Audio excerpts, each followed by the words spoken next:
నమస్తే. సో, ప్రస్తుతం కెవిన్ అనే వ్యక్తి మనతో పాటు ఉన్నారు. ఇంతకు ముందు కూడా నేను ఇతన్ని ఇంటర్వ్యూ చేశాను. అప్పుడు శ్రావ్య అనే అడ్వకేట్ ద్వారా నేను బాధించబడ్డాను అని చెప్పేసి మీడియాని అప్రోచ్ అయ్యారు. ఇప్పుడు కూడా సేమ్ అలాగే నేను ఒక మహిళ వల్ల నేను విక్టిమ్ అయ్యాను, బాధించబడుతున్నాను అని చెప్పేసి మళ్ళీ మీడియాకి ఎక్కారు. అసలు ఆయన ఉద్దేశం ఏంది? అసలు ఏం చేద్దామని, ఏం ప్రూవ్ చేద్దామని ఇలా మీడియాకి వస్తున్నారు అనేది ఆయనే కనుక్కొని తెలుసుకుందాం. నమస్తే సార్. కెవిన్ గారు, నాదొక సూటి ప్రశ్న. ఆల్రెడీ మీరు శ్రావ్య అనే అడ్వకేట్ ద్వారా బాధించబడ్డాను, నన్ను ఆమె మోసం చేసింది అని చెప్పేసి మీరు ఆల్రెడీ మాట్లాడారు మీడియాతో. మళ్ళీ ఇప్పుడు లావణ్య రాజ్ తరుణ్ అని అందరికీ నోన్ పర్సన్ ఆమె. ఆవిడ ఆల్రెడీ ఇద్దరు ముగ్గురిని ఆల్రెడీ వీధికి ఈడ్చింది, మీడియాకి ఈడ్చింది. సో ఆమె విక్టిమా, ఆ మగవాళ్ళు విక్టిమా అనేది సెకండరీ. కానీ మళ్ళీ మీరు విక్టిమ్ అని చెప్పేసి మళ్ళీ ఇప్పుడు మీడియాకి ఎక్కుతున్నారు. అసలు ఏంటి? అసలు ఫస్ట్ శ్రావ్య గురించి చెప్పండి, తర్వాత లావణ్యకి ఎలా పరిచయం అయ్యారు అనేది చెప్పండి. ఓకే. సో శ్రావ్య గురించి చెప్పాలంటే నేను మీకు ఇనిషియల్గా ఇప్పుడు చెప్పినట్టే నేను యాక్చువల్గా డెలైట్లో చేసేవాడిని జాబ్. సో 2019లో డెలైట్లో చేసే టైంలో నాకు ఒక ముగ్గురు ప్రొడ్యూసర్స్ని పరిచయం చేశాడు డైరెక్టర్ పేరు వచ్చేసి కళ్యాణ్జీ గోగన. ఈ కళ్యాణ్జీ గోగన ఎట్లా తెలుసు అంటే నేను సిబిఐటీలో చేసినప్పుడు నా కాలేజ్ ఫ్రెండ్ సునీల్ మోహన్ గుంటి అనే అతను ఐడిబిఐ బ్యాంక్లో మేనేజర్గా చేస్తున్నాడు ఇప్పుడు. సో అతను ఈ కళ్యాణ్జీ గోగన అనే డైరెక్టర్కి పరిచయం చేశాడు. సో ఆ కళ్యాణ్జీ గోగన అనే అతను ఇంతకుముందు నాటకం అనే మూవీ ఒకటి చేశాడు. ఆ మూవీ పెద్దగా హిట్ అవ్వలేదు. సో అందుకని నెక్స్ట్ ఫిల్మ్ తన ఓన్ లవ్ స్టోరీ అని చెప్పాడు నాకు. సో ఆ స్టోరీ ఏంటంటే కాదల్, తమిళ టైటిల్, తెలుగు మూవీ. సో తన ఫ్రెండ్ వాళ్ళ అక్కని లవ్ చేసి పెళ్లి చేసుకున్నాడు. సో అదే స్టోరీని మూవీగా చేస్తాను అని చెప్పేసి ఇట్లా అప్రోచ్ అయ్యాడు. ఆల్రెడీ షూటింగ్ స్టార్ట్ అయ్యి 50% అయిపోయింది నన్ను అప్రోచ్ అయ్యే టైంకి. సో హీరో వచ్చేసి Vishwan Duddumpudi, Kerintha Manamantha fame, and Chitra Shukla, silly fellows fame. So ఆ టైంలో మ్యూజిక్ డైరెక్టర్ వచ్చి మణి శర్మ అండి. ఇది ఇన్వెస్ట్మెంట్ అగ్రిమెంట్ ఇది. ఓకే. సో నేను 30 lakhs పర్సనల్ లోన్ తీసుకొని బ్యాంక్లో ఇన్వెస్ట్ చేయడం జరిగింది. అయితే ఆ 30 lakhs తోటి వీళ్ళు మూవీని కొంత ప్రోగ్రెస్ చేసి మళ్ళీ బడ్జెట్ ఇష్యూస్ వల్ల ఆగిపోయింది, మళ్ళీ డబ్బులు పెట్టమన్నారు. అయితే నా దగ్గర అంత డబ్బులు లేవు. నేను మిడిల్ క్లాస్ ఫ్యామిలీ నుంచి వచ్చాను. మా father central government employee and మా మదర్ వచ్చి హౌస్ వైఫ్. సో మనం ఇంకొకరిని ఎవరినైనా తీసుకుందాము యాజ్ అ ప్రొడ్యూసర్. అంటే నేను 4వ వాడిని కదా, 3 ప్రొడ్యూసర్స్ ఆల్రెడీ ఉన్నారు, నేను 4వ వాడిని, 5వ వాడిని ఎవరినైనా తీసుకుందామని చెప్పాను. అయితే సరే అని చెప్పి మేమందరం ట్రై చేస్తున్న టైంలో మ్యూజిక్ డైరెక్టర్ సాయి కార్తిక్ అని ఒక ఆయన ఒక ప్రొడ్యూసర్ని పరిచయం చేసినట్టున్నారు. ఆయన పేరు కిరణ్ రెడ్డి మందాడి. నేనే రాజు నేనే మంత్రికి వన్ ఆఫ్ ద ప్రొడ్యూసర్.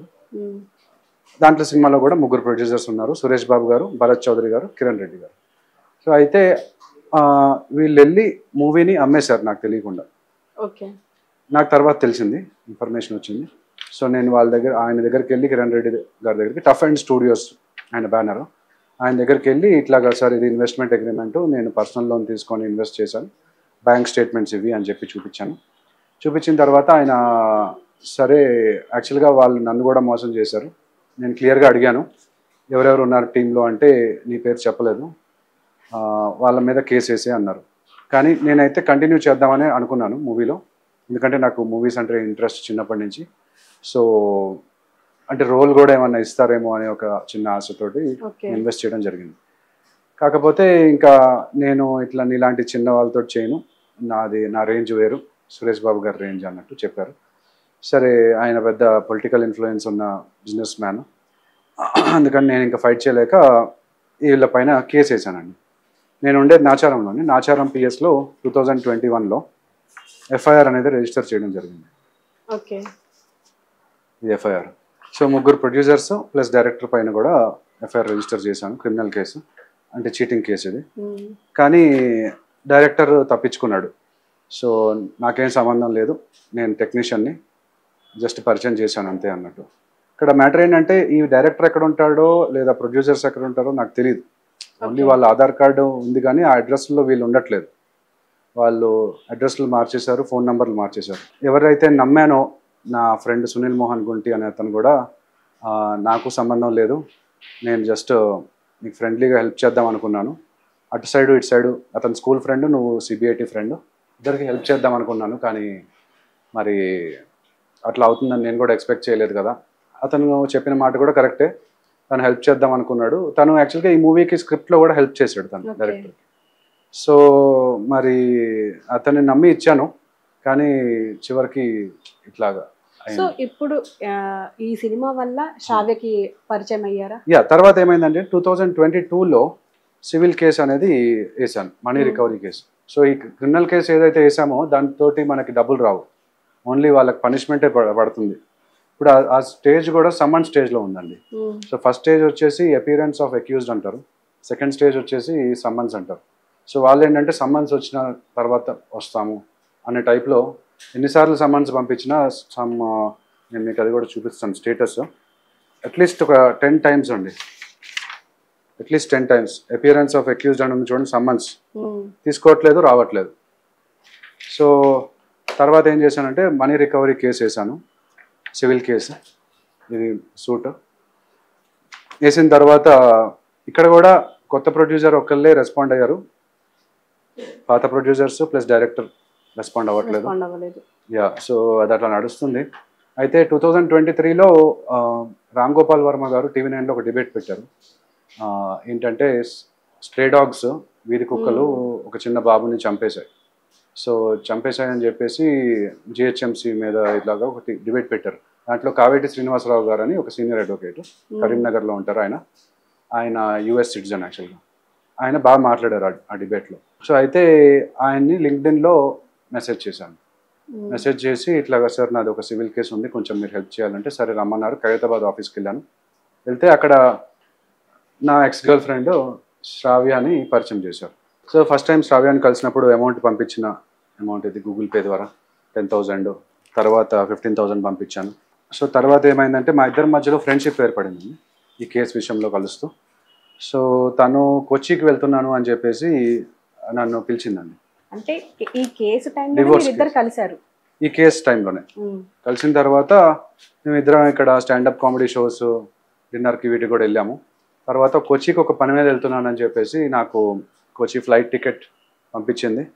అట్లాగే తను ఏ హోటల్లో ఉంటున్నాను అని చెప్పేసి కూడా పంపించింది, Radisson Blu for the first 2 days అని చెప్పి పంపించింది. సరే అని చెప్పి నేను కూడా అదే ఫ్లైట్లో బుక్ చేసుకున్నాను.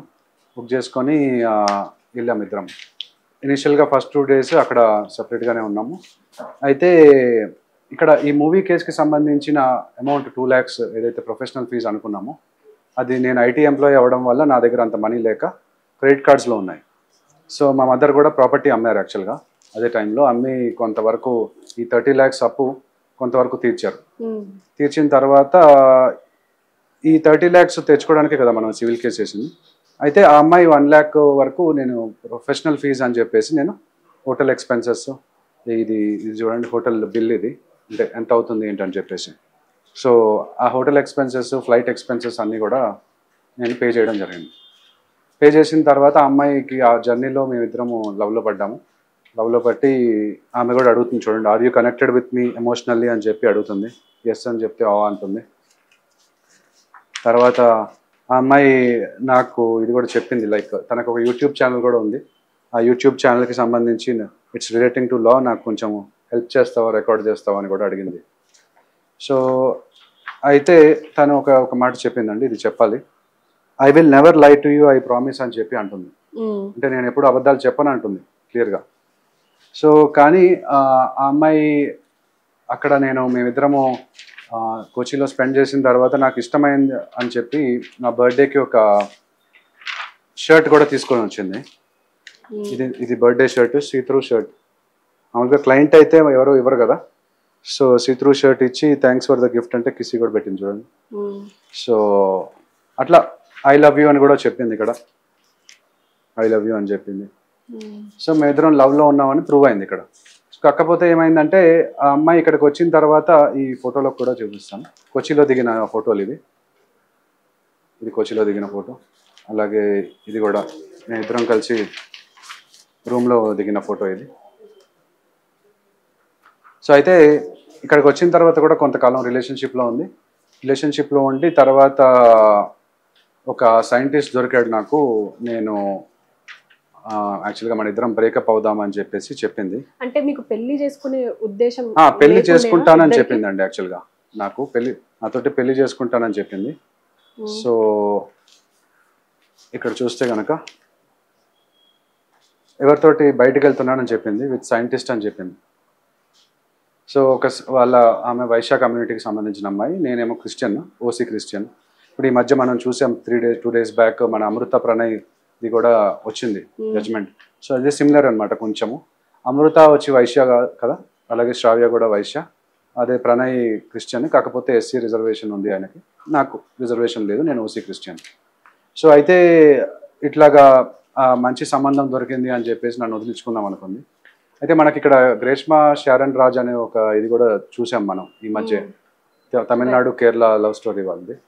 సో ఆ అబ్బాయి ఇద్దరు లవ్లో ఉన్నప్పుడు ఆ అమ్మాయి వదిలించుకోవడానికి మిలిటరీ సంబంధం ఏదో వచ్చిందని చెప్పేసి కూల్ డ్రింకుల్లో పాయిజన్ అంతా కలిపి ఇచ్చేస్తే పాపం అబ్బాయి 2 వారాలు కష్టపడి ఆర్గన్స్ అంతా డ్యామేజ్ అయ్యి తను చనిపోయాడు. సో అట్లాగా అమ్మాయిలు రిలేషన్షిప్లో ఎగ్జిట్ అవ్వాలంటే డిఫరెంట్ వేస్లో ఇట్లాగా అబ్బాయిల్ని సేఫ్ కదా, నేను సేఫ్, మిమ్మల్ని ఏమనకుండా వదిలేసింది. అదే కరెక్ట్, కానీ అట్లీస్ట్ అంటే రాంగ్ కేసులు పెట్టి చేయడం అనేది తప్పు కదండి. సో మీ మీద రాంగ్ కేసులు పెట్టింది శ్రావ్య, అండ్ తను బయట పడాలని చెప్పేసి సైంటిస్ట్ తో మూవ్ అవ్వాలని చెప్పి. ఓకే, ఇది ఇప్పుడు ఇక్కడ ఓకే, మీరు మూవ్ అయ్యి లావణ్యతో ఎలా కనెక్ట్ అయ్యారు? అయితే ఇక్కడ ఇది కూడా ఒక పాయింట్ చెప్పాలండి మీకు. ఏంటంటే ఆ పాయింట్, ఆ అమ్మాయి పెట్టిన ఎఫ్ఐఆర్ బేస్ చేసుకొని పోలీస్ వాళ్ళు యాక్చువల్గా వచ్చి నా దగ్గర ఉన్న గ్యాడ్జెట్స్ అన్ని కూడా సీజ్ చేశారు. లైక్ ఫర్ ఎగ్జాంపుల్ ఇప్పుడు మనకి లెట్సే పోలీస్ వాళ్ళు వచ్చి మన కెమెరాస్ అన్ని తీసేసుకొని మీ ఫోన్లు అన్ని తీసేసుకుంటే మనకి ఇన్కమ్ సోర్స్ ఎక్కడిది? పొట్ట మీద కొట్టినట్టే కదా, కెరియర్ మీద. అట్లా కొట్టకూడదు కదా. సో ఈ అమ్మాయి రాసిన ఎఫ్ఐఆర్ బేస్ చేసుకొని వీళ్ళు ఇట్లాగా అమ్మాయి కొన్ని అబద్ధాలు కూడా రాసిందండి దీంట్లో. ఎఫ్ఐఆర్లో చూస్తే కనుక ఫొటోస్ ఏవైతే దిగానో ఇందాక మీకు చూపించిన ఫొటోస్ మార్ఫ్ చేశానని చెప్పి రాసింది. He has morphed my pictures అని రాసింది. అట్లాగే వకాలత్నామా అనేది యూజువల్గా తీసుకుంటారు మన కేసు ఇచ్చినప్పుడు. ఆ వకాలత్నామాని 2 నెలల క్రితమే ఇచ్చేసాను. ఇది జనవరిలో జరిగింది 2024. 2 నెలల క్రితమే అంటే అక్టోబర్, కానీ అక్టోబర్ టైంకి మేము ఇద్దరం రిలేషన్షిప్లో ఉన్నాం. సో అక్కడ ఒక అబద్ధం రాసేసింది. తర్వాత గ్యాజెట్ సీజ్ చేయండి అని చెప్పి క్లియర్గా రాసింది ఇక్కడ. ఈ కంప్లైంట్ మేరకు షీ టీమ్స్ వాళ్ళు వచ్చి నా టేబుల్ మీద ఉన్న గ్యాడ్జెట్స్ అన్నీ కూడా 2 ఫోన్లు, 2 ల్యాప్టాప్లు, ఒక హార్డ్ డిస్క్ అన్నీ సీజ్ చేశారు. That to without giving Caesar report అనమాట. సో అందుకని ఈ మధ్య నేను చిక్కడపల్లి పోలీస్ స్టేషన్ బయట ఈ ప్లకార్డ్ పట్టుకొని కూడా నేను ధర్నా చేయడం జరిగింది. Justice delayed is justice denied. My phones and laptops worth ₹5 lakhs were illegally and forcibly seized by the She Teams police and Chikkadapalli police on January 8, 2024, 428 days ago. Almost 1 year దాటిపోయింది, without providing me with a seizure report. For an IT employee, these gadgets are essential income generating tools and their confiscation has severely impacted my livelihood. I need my gadgets back. ఇప్పుడు basically మనం Caesar report అనేది ఎట్లా అంటే, ఒక స్కూటీయో కారో drive చేస్తున్నప్పుడు మనం ఏదన్నా violation అయితే వాళ్ళు ఆపి మనల్ని ఇదర్ చలానా ఇస్తారు, లేదా డబ్బులు బండి సీజ్ అయినా చేస్తారు, లేదా డబ్బుల కోసం అయితే బ్రైబ్ అడుగుతారు. ఇక్కడ నాది అట్లాగే అయిందండి. వాళ్ళు సీజర్ రిపోర్ట్ ఇస్తే అది అఫీషియల్, ఇది అన్అఫీషియల్. సీజర్ రిపోర్ట్ ఇవ్వకుండా నా గ్యాడ్జెట్ సీజ్ చేసేసి వాళ్ళు నా గ్యాడ్జెట్స్ ఇవ్వమంటే ఇవ్వట్లేదు. అందుకని నేను ఏం చేశానంటే రిట్ పిటిషన్ ఒకటి వేసానండి. రిట్ పిటిషన్ అనేది హైకోర్టులో వేస్తాము. దాని మీనింగ్ ఏంటంటే ప్రొసీజర్ ఫాలో అవ్వలేదు అని చెప్పి. ఇవి నా గ్యాడ్జెట్స్ 31st January రోజు, ఇది 8th January కదా, 31st January రోజు ఇది వేస్తాను, రిట్ పిటిషన్ వేసాను. ఇమీడియట్గా వాళ్ళు ఫోన్ చేసి మేము ఇచ్చేస్తాము అని చెప్పి పోలీస్ స్టేషన్కి పిలిచారు. పిలిచిన తర్వాత ఇదిగో తీసుకో, ఇది సిగ్నేచర్ పెట్టేసి ఇది గ్యాడ్జెట్స్ రిటర్న్ ఇస్తున్నామని చెప్పి అన్నారు. నేను చేసిన మిస్టేక్ ఏంటంటే ఫ్రెండ్స్ తీసుకెళ్ళకపోవడం. ఫ్రెండ్స్ని తీసుకెళ్ళి ఉంటే వాళ్ళు విట్నెస్ అయ్యేవాళ్ళు. కానీ తీసుకెళ్ళకపోవడం అంటే ఫ్రెండ్స్ కూడా కొంచెం భయపడ్డారు పోలీస్ స్టేషన్కి రావడం అంటే. సో ఎప్పుడైనా పోలీస్ స్టేషన్కి వెళ్తే డెఫినెట్గా ఎవరైనా తీసుకెళ్ళండి, తీసుకెళ్ళకుండా మాత్రం ఉండద్దు.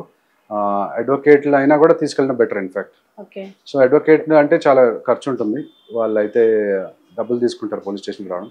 బట్ ఎనీవే పోలీస్ స్టేషన్కి వెళ్ళినప్పుడు వాళ్ళు ఏం చేశారంటే నాతో సిగ్నేచర్ పెట్టించేసుకొని నా గ్యాడ్జెట్స్ రిటర్న్ ఇవ్వలేదు, ఇది అన్అఫీషియల్ది అఫీషియల్ చేశారు. చాలా తెలివిగా ఒక డిసీట్ఫుల్గా ఇది చేశారు. సో నేనేం చేశానంటే ఇమీడియట్గా కమిషనర్కి ఒక మెయిల్ పెట్టేసి తర్వాత ఇంకొక రిట్ పిటిషన్ వేశాను. Writ petition for CCTV footage of the Chikkadpally police station. So Chikkadpally police station ఆ రోజుకి సంబంధించిన సీసీటీవీ ఫుటేజ్ తీయండి, నేను వచ్చాను, సిగ్నేచర్ చేశాను, నా గ్యాడ్జెట్స్ నాకు ఇవ్వలేదని చెప్పేసి. సో దాన్ని బ్యాక్ డేటెడ్ చేసేసారు వీళ్ళు. సో ఇప్పుడు యాక్చువల్గా fight against Shravya as well as the police system. So అదైన తర్వాత నాకు కొన్ని లూప్ హోల్స్ అవి కూడా కనబడ్డాయండి మన సిస్టంలో. ఏంటి అంటే లూప్ హోల్స్. సో ఫస్ట్ ఏమైందంటే తర్వాత నేను బార్ కౌన్సిల్లో కంప్లైంట్ ఇచ్చాను ఆమె పైన. బార్ కౌన్సిల్లో March 18న కంప్లైంట్ ఇవ్వగానే రిటాలియేషన్ నా పైన March 19న సెకండ్ ఎఫ్ఐఆర్ చేసేసింది చార్మినార్ పోలీస్ స్టేషన్.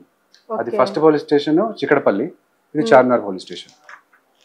చేసిన తర్వాత మళ్ళీ ఇంకా ఇట్లా అవ్వట్లేదు అని చెప్పేసి మీడియాకి వచ్చాను. మీకు గుర్తుంది, October 2024లో మీరు తీసుకున్నారు నా ఇంటర్వ్యూ.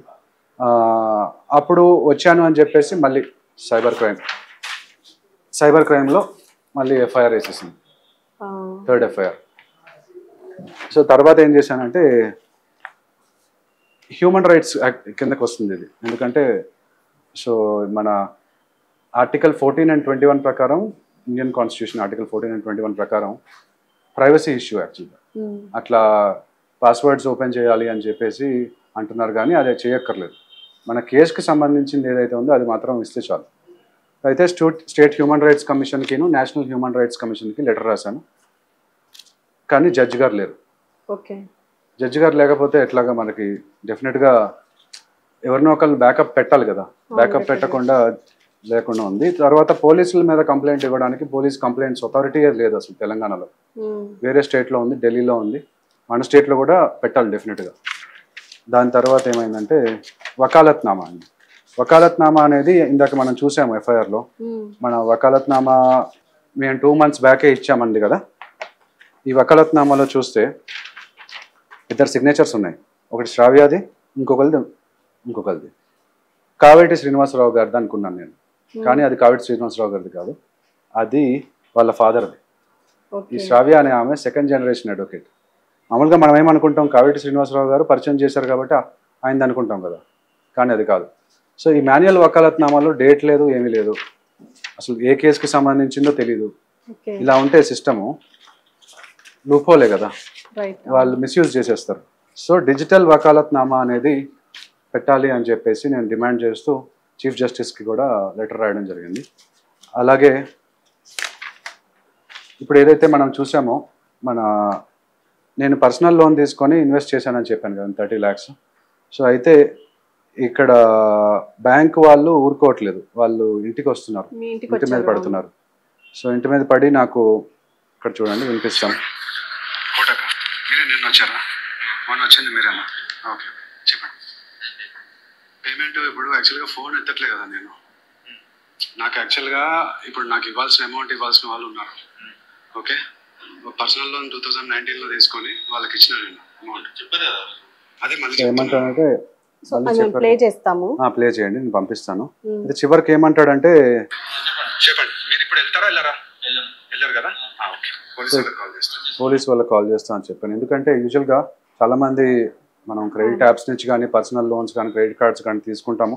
కొన్నిసార్లు పరిస్థితి బాగా కట్టలేని పరిస్థితి ఉంటుంది, కానీ బ్యాంక్ వాళ్ళు ఇట్లాంటి రౌడీస్కి అపాయింట్ చేసి, అతను యాక్చువల్ కోటక్ బ్యాంక్ కాదు, మేబీ ఏదో రికవరీ ఏజెంట్ వచ్చి ధమ్కి ఇస్తున్నాడు, థ్రెటన్ చేస్తున్నాడు. నేను వెళ్ళను, నువ్వేం చేసుకుంటావో చేసుకో, నువ్వు పైసలు కడితే కానీ నేను వెళ్ళను అంటున్నాడు. సో పోలీస్కి కాల్ చేసి ఇమీడియట్గా నేను కంప్లైంట్ చేశాను, అప్పుడు వెళ్ళిపోయాడు. సో అట్లా మీకు ఎవరికైనా కూడా ఇట్లా ఇబ్బంది అయితే ఇమీడియట్గా మీరు పోలీస్కి కాల్ చేయొచ్చు, చేసి కంప్లైంట్ ఇవ్వచ్చు, వాళ్ళని నోటీస్ పంపించమని చెప్పి. హెల్ప్ అయింది. అంటే ఇంకా వస్తున్నారు, రోజుకి నాకు ఒక 50 calls వస్తాయండి. ఇంకా ఫోన్ సైలెంట్లో పెట్టుకోవాల్సి వస్తుంది. ఈ ప్రొడ్యూసర్స్ ఏమో నా డబ్బులు ఎప్పుడు ఇస్తారో తెలీదు, ఇక్కడ శ్రావ్య కూడా నన్ను మోసం చేసి ₹1,00,000 నాతో ఖర్చు పెట్టించుకొని రిటర్న్లో నా మీద కేసు వేసి దానివల్ల నా జాబ్ పోయింది. జాబ్ పోవడం వల్ల ఇదే మా మదర్ ఇట్లాగా ప్లీ అని చెప్పేసి నేను రాశాను, రికవరీ ఏజెంట్స్ ఇంటికి వస్తున్నారు అని చెప్పేసి. సో తర్వాత వచ్చి ఇట్లాంటి అమ్మాయిలు ఇప్పుడు లావణ్య, శ్రావ్య లాంటి వాళ్ళు రాంగ్ కేసులు పెడుతున్నారు. అలాంటి వాళ్ళ మెంటల్ స్టేటస్ ఫస్ట్ చెక్ చేయాలి అనేది సైకాలజిస్టులను పెట్టాలి. ఎందుకంటే ఫ్యామిలీ కోర్ట్స్లో ఉంటారు సైకాలజిస్టులు కౌన్సిలింగ్ చేయడానికి, కానీ పోలీస్ స్టేషన్లో ఉండరు. పోలీస్ స్టేషన్లో ఎట్లా ఉంటుందంటే నాది శాలరీ 36 lakhs ఉండేదండి లాస్ట్ శాలరీ, అయితే 3 lakhs per month. అయినా కూడా కోర్స్ ట్యాక్స్లు కట్ అవుతాయి అనుకోండి. సో అయినా కూడా నన్ను ఒక క్రిమినల్ లాగా ట్రీట్ చేశారు. 4 o'clock ఆ రోజు January 8th పట్టుకెళ్ళి నైట్ 11 వరకు నుంచోబెట్టారు. ఫుడ్ లేదు, వాటర్ లేదు, ఏమీ లేదు. సో అది కూడా హ్యూమన్ రైట్స్ ఇష్యూ యాక్చువల్గా. ఓకే, అంటే పోలీస్ స్టేషన్లో ఎట్లా ఉందంటే రివర్స్లో ఉందండి.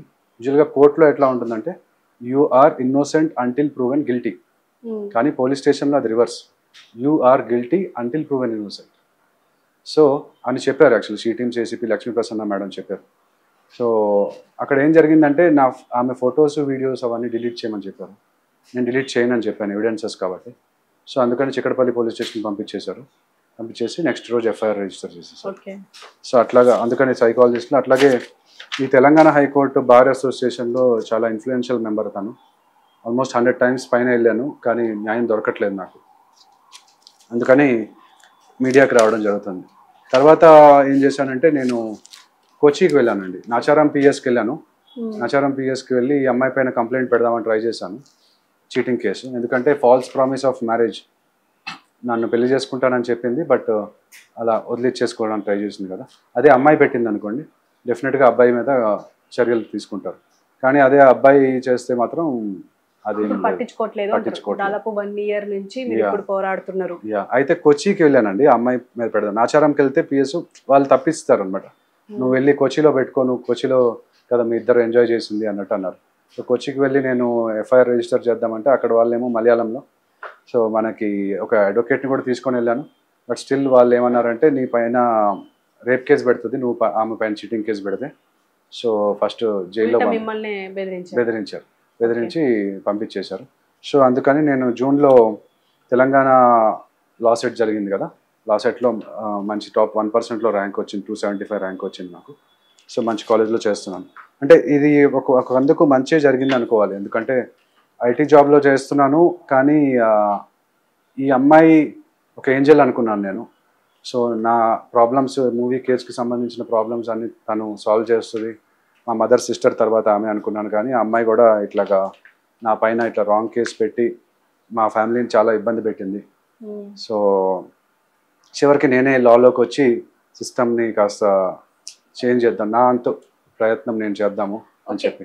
అయితే ఇంకొకటి ఏంటంటే ఇన్స్టాగ్రామ్లో అఫీషియల్ పీపుల్ ఆఫ్ ఇండియా అని చెప్పేసి ఒక ఇన్స్టాగ్రామ్ రీల్, అది నాది వైరల్ అయిందండి. 1.80 lakhs 1.8 crore మంది చాలా చూశారు ఆల్ ఓవర్ ఇండియా. చూసి 500,000+ లైక్స్ కూడా వచ్చినాయి. అట్లాగే చాలామంది ఇన్స్టాగ్రామ్లో నాకు డిఎం కూడా చేస్తున్నారు, ఇట్లాగా నా గర్ల్ ఫ్రెండ్ కూడా ఇట్లా చేసింది, నా వైఫ్ కూడా ఇట్లా చేసింది అని చెప్పేసి. ఇప్పుడు అతుల్ సుభాష్ గారి కేసు చూసుకుంటే మనకి అన్యాచురల్ కేసు 498A ఇట్లాంటివన్నీ హెరాస్మెంట్, డౌరీ హెరాస్మెంట్ కేసులు అన్నీ పెడుతున్నారు. సో అవి ఉన్నాయి, చాలా వరకు ఇండియాలో జరుగుతున్నాయి. నార్త్లో యాక్చువల్గా దీపికా నారాయణ్ భరద్వాజ్ అని ఒక ఆవిడ ఉన్నారు, ఆవిడ ఫైట్ చేస్తున్నారు మెన్ కోసం. ఇట్లాగా మనకు కూడా మంచి అమ్మాయిలు మంచోళ్ళు ఉంటారు, చెడ్డోళ్ళు ఉంటారు, చాలా మైనారిటీ చెడ్డోళ్ళు ఉంటారు, మెజారిటీ మంచోళ్ళే ఉన్నారు. వాళ్ళు కూడా ముందుకు వచ్చి మాలాంటి విక్టిమ్స్, మేల్ విక్టిమ్స్కి సపోర్ట్ చేస్తే బాగుంటుంది. ఓకే, ఇప్పుడు మీరు ఆల్రెడీ ఒక అమ్మాయి విషయంలో విక్టిమ్ అయ్యారు, మళ్ళీ ఇప్పుడు లావణ్య ఎక్కడి నుంచి వచ్చింది మీకు? లావణ్య పరిచయం ఎక్కడి నుంచి వచ్చింది అంటే September 13th 2024 లాస్ట్ ఇయర్. నేను ఇప్పుడు చెప్పాను మీకు లా గురించి. లాలో జాయిన్ అయ్యిద్దామంటే 3 years లా కోర్స్ అండి ఇది. సో 3 years లా కోర్స్కి నా డిగ్రీ ఆల్రెడీ ఉంది కదా, అంటే బీటెక్, సిబిఐటీలో ఇంజనీరింగ్ చేశాను. సో ఆ బీటెక్ది టీసీ తీసుకోవాలి. టీసీ తీసుకోవడానికి నేను అక్కడ ఆ రోజు అప్పుడు ఇవ్వలేదు, మిస్ అయింది. సో టీసీది ఎఫ్ఐఆర్ తెమ్మన్నారు, పోలీస్ స్టేషన్కి వెళ్ళి ఒకటి తెమ్మంటే నేను వెళ్ళాను అక్కడికి. వెళ్తే అక్కడ ఆ రోజు ఆమె గండిపేటలో ఉంది సిబిఐటీ, అంటే నర్సింగ్ పిఎస్ లిమిట్స్, అండ్ ఈ అమ్మాయి